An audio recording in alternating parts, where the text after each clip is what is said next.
जय भीम। नमो बुद्ध।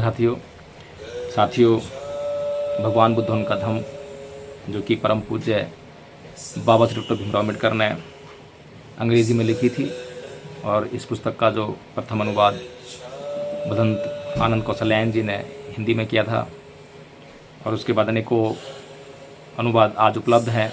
उन्हीं में से एक पुस्तक, जिसका पाठ, जो ये किताब है, इसका भाग 4 और पाठ ये 3 है, शाक्यों के द्वारा स्वागत। इसको आज पढ़ते हैं।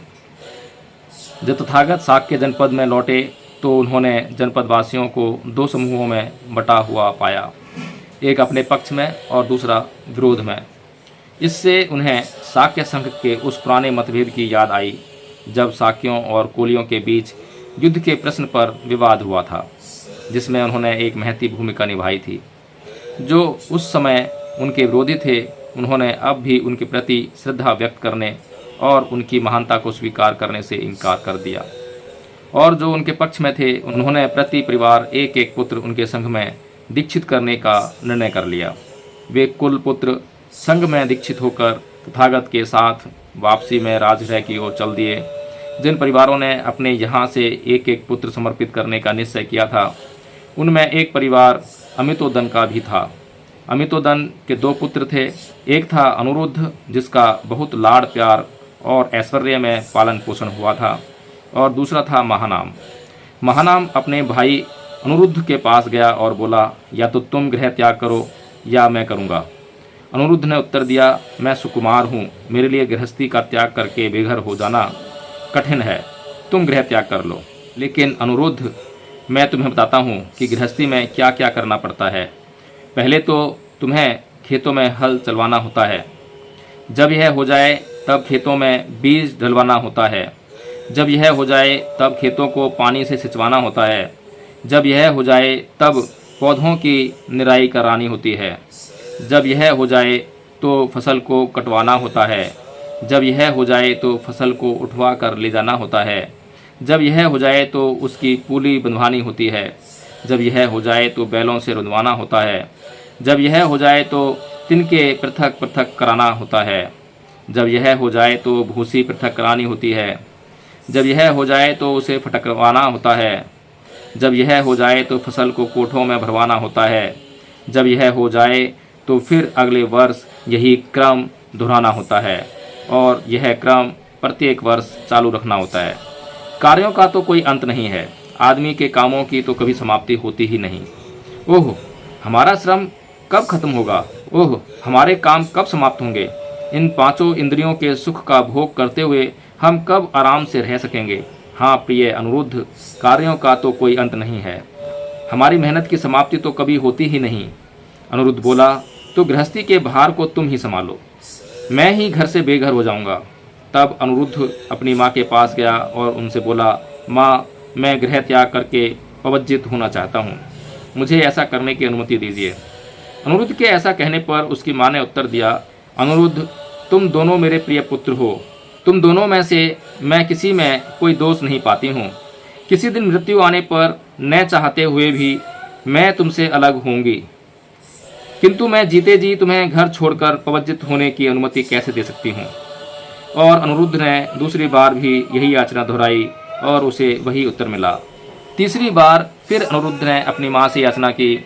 उस समय शाक्य जनपद पर भद्य राज्य करता था और वह अनुरुद्ध का मित्र था। अनुरुद्ध की माँ ने सोचा कि भद्य तो कभी अपने राज्य को छोड़कर जा नहीं सकता, इसलिए उसने अपने पुत्र से कहा, प्रिय अनुरुद्ध, यदि राजा भद्य गृह त्याग कर दे तो तू भी उनके साथ पवज्जित हो सकता है। तब अनुरुद्ध भद्य के पास पहुंचा और उससे बोला, मित्र, मेरी पवज्जा में तुम बाधक हो रहे हो। मित्र, यदि मैं बाधक हूँ तो वह बाधा दूर होनी चाहिए। मैं तुम्हारे साथ हूँ, तुम प्रसन्नता पूर्वक संसार का त्याग कर दो। आओ प्रिय मित्र, हम दोनों एक साथ संसार का त्याग कर दें। भद्य बोला, मित्र, मैं संसार का त्याग करने में असमर्थ हूँ, तुम इसके अतिरिक्त कुछ और करने के लिए कहो तो मैं वही करूँगा, तुम अकेले ही पवज्जित हो जाओ।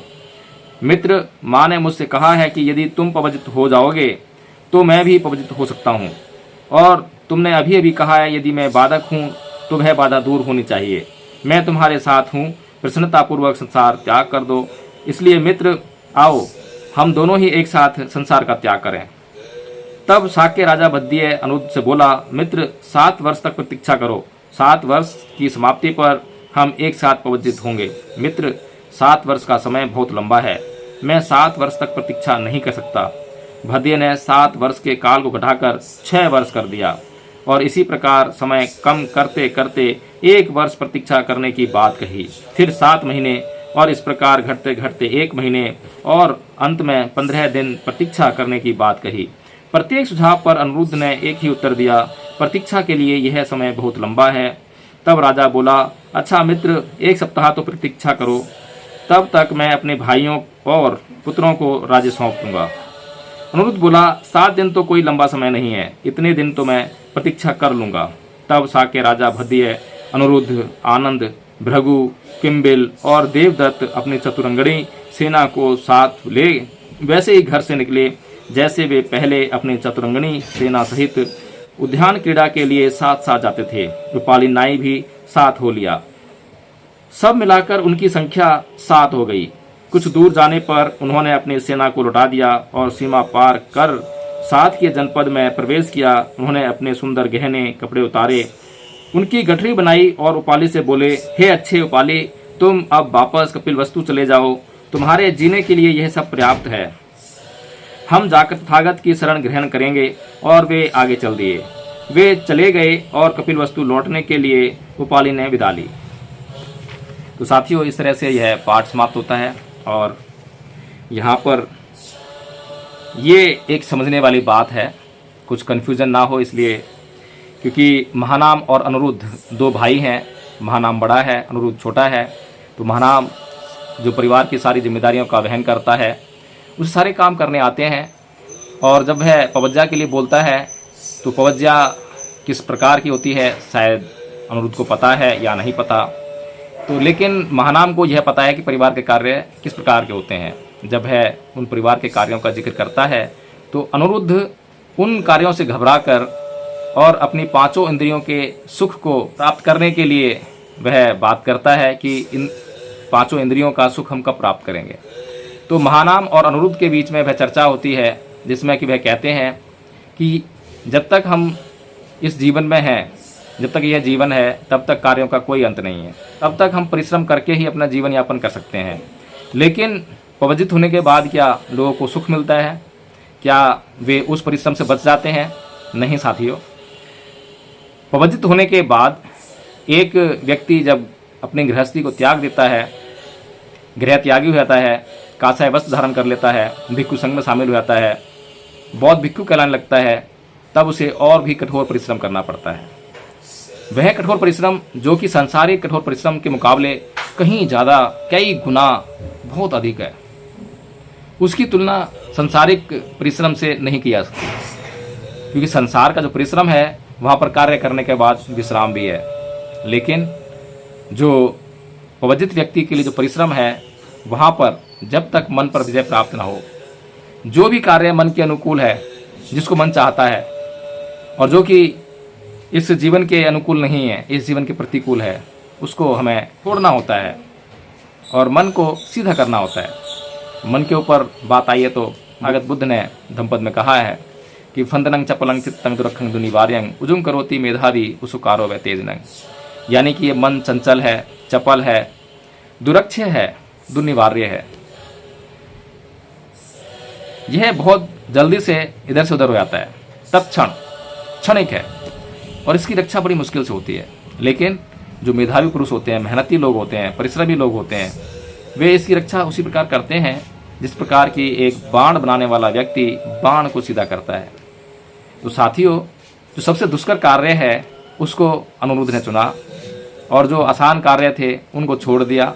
अब उसके मन में क्या आया क्या नहीं आया, पूरी बात यहाँ स्पष्ट नहीं है, लेकिन इतना स्पष्ट अवश्य है कि उसने सांसारिक काम भोगों को त्याग कर पवज्जित होकर वह मार्ग चुना जो कि संसार के परिश्रम से कहीं ज़्यादा अधिक परिश्रम वाला था।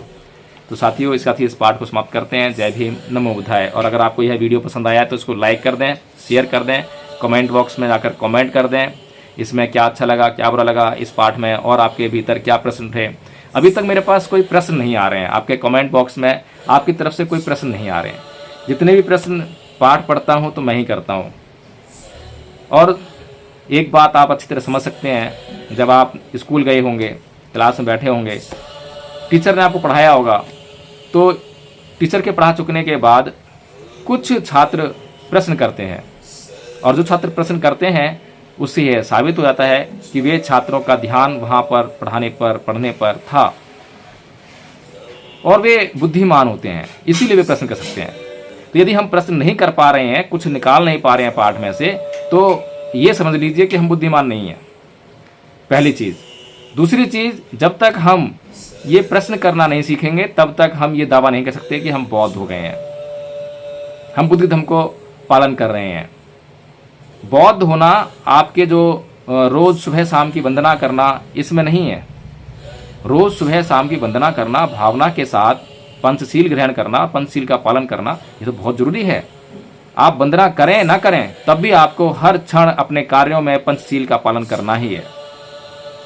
लेकिन जो आप धम्म का जो गुण है, धम्म की जो जानकारी है, जब तक आप उसको ग्रहण नहीं करेंगे, जब तक आप उसको समझेंगे नहीं, तब तक आपके लिए ये समस्याओं का पहाड़ खड़ा रहेगा। इसीलिए आप कभी भी किसी भी बौद्ध भिक्षु को सुने, कोई किताब पढ़ें, उसमें से प्रश्न पैदा करें। प्रश्न करना और प्रश्न का समाधान करना ही मनुष्य की गरिमा है। मनुष्य का होना ही इसमें निहित है कि वह प्रश्न करता है, फिर उसकी खोज करता है और फिर आविष्कार करता है। नहीं तो संसार के अन्य प्राणी ये करने में सक्षम नहीं है। आप और हम अच्छी तरह से देखते आए हैं और देख सकते हैं। तो साथियों, इस पाठ का अंत करते हैं। जय भीम, नमो बुद्धाय।